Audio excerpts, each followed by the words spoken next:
The 2 Samuel chapter 23 verse 3-4. మనుషులను ఏలు నొకడు పుట్టెను, మనుషులను ఏలు నొకడు వచ్చును. ఆ ఒక్కడే మెస్సయ్య. అతడు నీతివంతుడై, ధర్మవంతుడై, న్యాయవంతుడై, సత్యవంతుడై, దేవుని యందు భయభక్తులు కలిగి ఈ సృష్టిని ఏలును.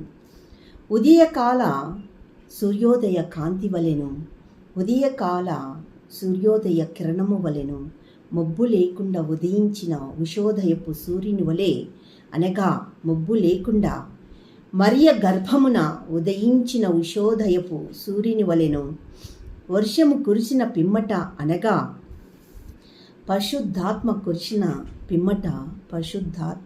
కురిసిన పిమ్మట నిర్మలమైన కాంతి చేత భూమిలో నుండి పుట్టిన లేత గడ్డి వలె, అనగా మరియ గర్భమున ఉదయించిన ఉషోదయపు సూర్యుని వలె అతడు ఉండెను.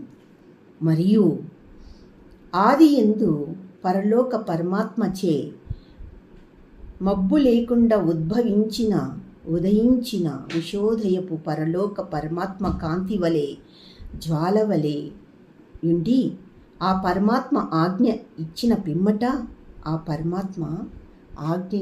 పిమ్మట ప్రచండ జ్వాలల నడుమ, మహాజ్వాలల నడుమ మెరుపు వలె యెహోవా నుండి ఉద్భవించిన యూదాసింహము పరము నుండి మనుషులను ఏలు నొకడు, అనగా మెస్సయ్య వచ్చుచున్నాడు, ఈ భూలోక పాపమును అణచుటకు.